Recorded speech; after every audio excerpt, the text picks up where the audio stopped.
Y'all love the Otter Valley mystery box we did a couple months ago so much that we're going to do it again, but this time with a Walthers mystery box. Welcome to McTrain's Productions and the Terre, Haute, Brazil and Eastern Model Railroad. And today we have a Walthers Gold mystery box for you. That's right. Go big or go home. I mean, I've seen what people are getting out of these mystery boxes, and I was a little hesitant, but I think there's a good chance a lot of this will fit well on the T-Burr. So I thought, you know what? We'll go ahead and do it, see what we get. And if it's not anything that works for me particularly well, we can just go ahead and sell it. So now, before we open the box, you might notice this is a giant box, first off. And this is only box one of two. You might notice it is a little discolored, maybe a little shiny down here. This one just delivered today, separate from box 2 of 2, which delivered 2 days ago. They shipped at the same time from Walthers, and the Postal Service, for whatever reason, couldn't keep them together. It has been raining all day, and this was left out on my uncovered porch because, I mean, I don't blame my mail carrier specifically because there was nowhere else really to put this, that it wasn't going to get rained on today. But this is what I came home to. So I don't know what the condition of everything in this box is going to be. Y'all are going to find out with me here. We may have a completely ruined box of things here because there some parts of the box that you can't see here on camera right now are definitely a lot wetter than what you can see right now. So I don't know what we're going to find in this box, but as usual, the Postal Service is not being super helpful. So we'll go ahead and slice her open here and see what we can get here. But this is a gigantic box, and I'm hoping, well, one, everything is still in usable condition in here, because I don't blame Walthers if this is the issue. I don't blame Walthers. I don't blame my local mail carrier either, because, I mean, there was nowhere to put it. I have nowhere really covered that would have worked well especially for a box this size. I don't understand why the Postal Service could not keep both boxes that shipped together, and both of them couldn't have delivered on Saturday. But either way, this very wet, flimsy box. Let's see what we have in here. So, try and get this flipped down under the camera without making a big deal here. Okay, so we have a lot going on in here. This seems to be the box that is mostly non-rolling stock and non-rolling stock, because there should be one engine in here somewhere, but go ahead and take all the packing products out here. Okay, so first off, right off the top here, we have, what is going on here? Is this box? Oh, this box has been wet and it got, I think the glue dissolved. Milwaukee Road FlexiVan trailers, which, I mean, given that we're going to have Sioux interchange just after the Milwaukee merger, these could work. I have to figure out something to do with those because I don't know that we'll have any trailer service, but I'm not really sure. But you see here, the glue has kind of dissolved. And again, I think that's because of the rain. But everything still seems to be okay. It's just the packaging is not in great shape. I don't think that's a Walthers issue.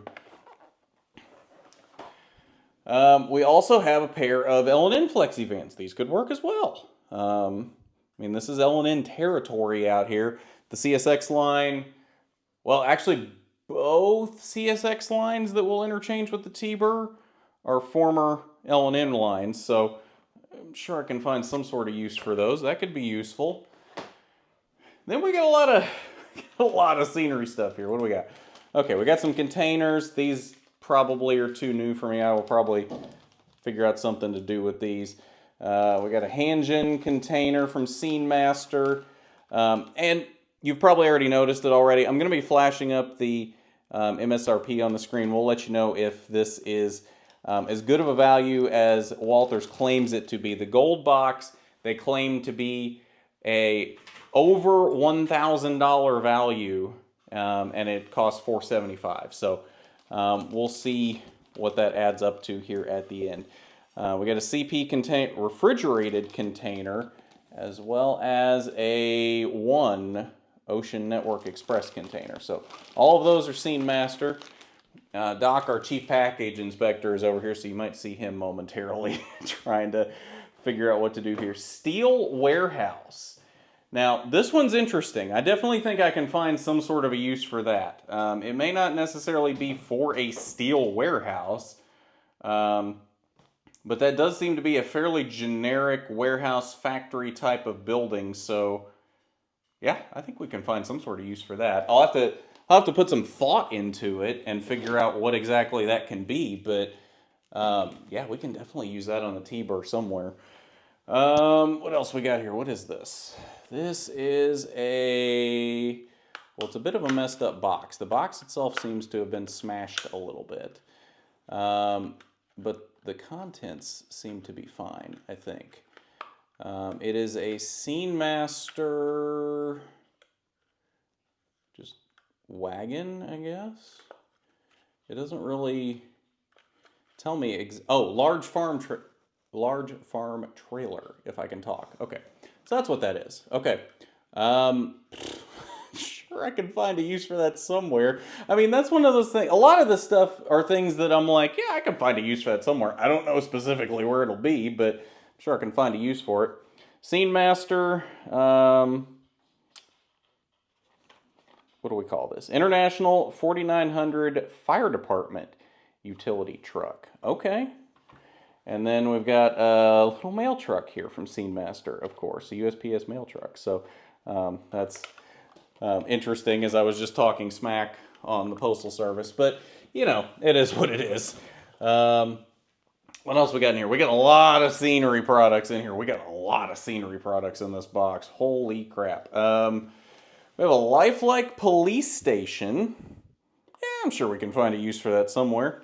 I was not expecting this much scenery stuff, to be honest with you. Like, I don't think you realize how much we've still got in this box right now. The Bargain Depot, knockoff Dollar General, as if Dollar General wasn't a knockoff already. Yeah, we can find a use for that. Variety printing background building. Okay. See, all this stuff, again, is stuff that I'm like, I don't know where it'll go, but it can go somewhere. Oh, no, these are big boxes. Bridge crane. Okay. Yeah. All right. That's kind of cool. And then a modern coaling tower to finish off box number 1. Again, all these are Walthers Cornerstone products. And then, yeah, again, I'm sure I can find a use for that somewhere. Where? I don't know. But we'll figure it out somewhere. So, really, box 1, I feel, is a success. Everything in this box, aside from the containers. The containers, I don't know what I'm going to do with those. We'll probably have to figure out something for that, but I mean, everything else in this box, yeah, absolutely things I can use, and I'm happy to see nothing seems to have water damage. The box itself is not in great shape, but everything in the box is fine. Okay, so let's get this moved out of the way, and then we'll go to box number 2. That should be where all the rolling stock and the engine is, because there's supposed to be one DCC ready engine in the gold box. So let's see what we got in that box. All right, box number 2. Here we go. Like I said, this should be the box with, ow, I just stabbed myself a little bit. You get everything live here on McTrains Productions. The good, the bad, and the bleeding finger ugly. Hopefully nobody is squeamish. No, I didn't stab myself that bad. So let's see we can get an actual good cut here. I think that should be good enough. I can get that open. Of course, Doc, the chief package inspector, is on the scene and ready to tackle whatever we find here in this box. There we go. Okay, so we still have some non-rolling stock stuff in here as well. We have a, what is this? Okay, get rid of all that first. Okay, so I see more non-rolling stock. I can't talk. Chooch Enterprises double track concrete tunnel portal. Interestingly enough, with a date of 1904 on it, so very specific. I don't think I'm gonna have any use for that because there won't be a tunnel on the T-Burr. It's got some good weight to it though. Like, I don't know if any of you have ever held these, but like, I was expecting like a cheap plastic piece here, but this has some decent weight to it. So yeah, we'll have to figure out something for that. I don't know, because there's no plans for a tunnel on the T-Burr. There was none in real life, so I don't know what we're gonna do with that. Some Scene Master, as Doc really wants to get involved here. Scene Master, some sort of ground cover here. Foam field mats. Kind of see it there, I guess. There we go.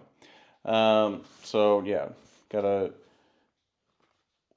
what I'm guessing is supposed to be like a farm field that's been harvested. That's kind of what it looks like to me. And you got some grass tufts up here as well. So that could be useful somewhere. What we got here? Pre-1959 American flags and mailboxes.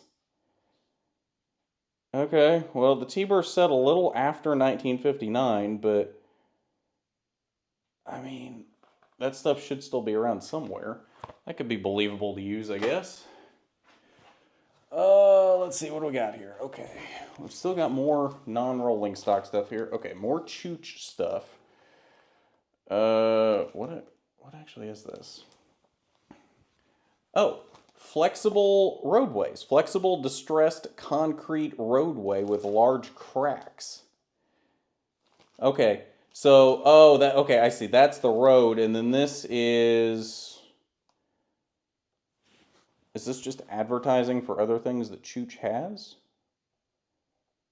I think that's what that is. Yeah, because this is the actual road material. Okay. Yeah, it's some decent looking road. Okay. See, this is nice. 99% of this stuff so far is usable stuff somewhere on the T-Burr. All right, and then what I think is the final non-rolling stock or engine product here is intermodal yard details. Oh boy. Yeah, that might be too new for the T-Burr. I don't know. That's trying to get an angle here where you can actually see it. Yeah, I don't know. I mean, the solar panels I think are definitely too new for the late 80s. I'm trying to think of a way that could be used somehow feasibly. I don't know. That's something I'd have to think on. That might be just something that just can't be used. All right, rolling stock. Here we go. This is what everybody came here for. First up, we have a CN 68-foot bulkhead flat car. That is too new for the T-Burr because it has reflective stripes. So, not a strong start in terms of usable stuff, but I mean, this stuff can be sold if I don't need it. Oh, there we go. Okay, see, these are what I was really hoping for. These auto racks, I've noticed there's been a lot of them that people have been getting in these mystery boxes. These are perfect for run-through cars on the CSX trackage rights trains. So, the nice thing about this one being a Santa Fe 89-foot bi-level, the nice thing about having CSX run-through trains on the T-Burr is that don't do any work. They just go point A to point B to get from one CSX line to the other. as long as it fits the time period, I can put any rolling stock on those trains that I want to, because who cares where it's going? It's just moving point A to point B, bridging across the T-berth. A railgun gondola. This is also too new because it has reflective stripes. 68-foot railgun gondola. So we're 1 for 3 so far in usable rolling stock. Up next, another auto rack, cotton belt auto rack. Okay, so this one does not have the shields on the side. This is an 89-foot tri-level open auto rack. What's interesting is they have it marked as Southern Pacific SSW on the side. But nowhere on the car is actually marked SP. So I'm guessing that means this is a Southern Pacific era cotton belt.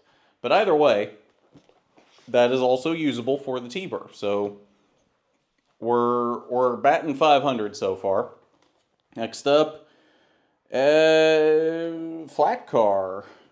85-foot General American G85 flat car TTX. GTTX reporting marks. So, yeah, I'm sure I can find a use for that in some way. I don't know what I would use a flat car for, but, I mean, a flat car is a flat car. You can use that for just about anything. Oh, you know what? I know exactly what I can use that for. There will be a Public Service of Indiana spur on the Terre Haute end of the T-berth that will take power poles. I believe, I might have to do a little more research here, but I do believe I can just put power poles on a flat car like that and just have idler cars. I think. Somebody correct me if I'm wrong. Like, I'm not above being corrected on things like that, because I do not claim to know everything, but I think that can work for that. Okay, this is a Rio Grande open auto rack. Okay, so we're now, 4 for 6 on usable cars. 89-foot tri-level open auto rack, Denver and Rio Grande Western. All right. So the interesting thing about these boxes, and I think most everybody has figured it out at this point, why Walthers specifically does these mystery boxes, is it seems to be to get rid of stuff that is not moving to make room in the warehouse. Like, these auto racks don't seem to be moving for them, and that's why you're seeing a lot of them in these mystery boxes. We have another flat car. This one's a shorter one. This is a 60-foot Pullman Standard TTX flat car. That, I'm sure, can be usable as well for, even if it's not for power poles or whatever. I mean, again, run through power or run through cars on the CSX trains. Easy enough. All right, we have another 89-foot open auto rack. This one is a PRR. Now, this one's interesting. Somebody that knows more than me about this, let me know. Because I feel like this probably would still be floating around in some form or fashion by the late 80s with a Keystone Herald on it. But maybe I'm wrong. I don't know. 89-foot tri-level open auto rack, Pennsylvania. So, yeah, somebody let me know for sure on that one. Because, I mean, yeah, we're definitely out of the Pennsy time period, but, I mean, there's still cars running around today. I mean, they're getting fewer and farther between because they're all getting old at this point, but there's still cars today with fallen flag paint schemes on them, so it's not out of the realm of possibility, I don't think. Okay, that is another 60-foot Pullman Standard flat car. That is 97537. That is a different number than the other one. Okay, so we got two of those, two different numbers. Good. Don't have to renumber those. Okay, it looks like we got 3 more cars and the engine left. Next up, another 89-foot flat car. Another trailer train one, 85-foot General American G85 flat car. So another one of those. Is that one a different number? Where was that one at? 303. Yes, 2 different numbers. Okay, good. So 2 of the 89-foot flat cars now, but 2 different numbers. So we're doing pretty good so far. The only things really we can't use so far are going to be the CN bulkhead and the railgun gondola. otherwise, everything so far is usable. Another 60-foot flat car. That one, I believe, is also a different number. 90122. Yeah. Oh, it's a different reporting mark altogether. The other two, well, actually, they vote no. Yeah, the first two were VTTX reporting marks. This one's an OTTX. See, that's another question I have. If anybody might know the answer to that, TTX has a lot of different reporting marks like that. Is OTTX for a specific type of service versus what VTTX would be?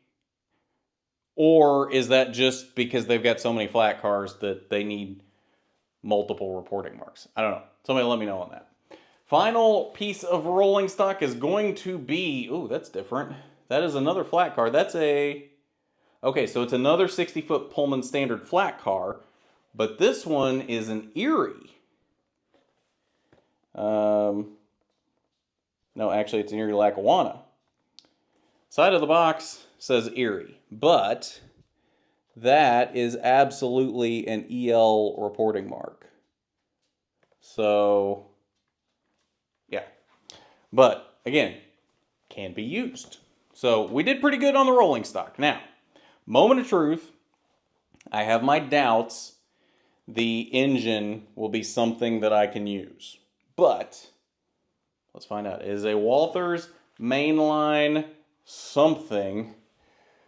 3, 2, 1. It is. Oh, that's not what I was expecting. A KCS SD 60. They had both. Don't question me for not knowing that. They had 50s and 60s. Okay, so KCS SD 60. Oh man. Does it have? I don't think it has ditch lights. Ooh, okay, hang on. We're gonna pop this open real quick because I'm not 100% sure.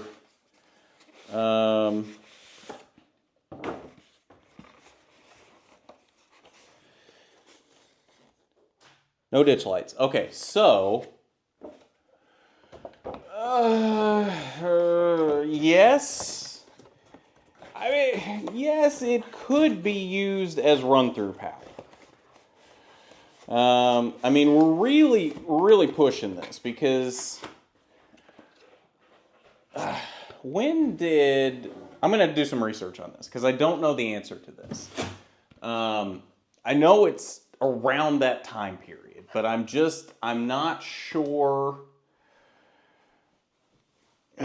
I'm not sure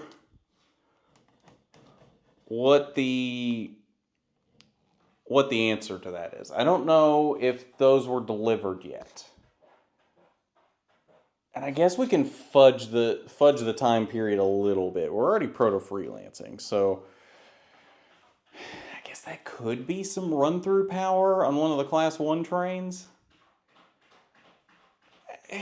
Yeah, I don't know. Somebody let me know how believable that actually would be for the time period. I know we're close.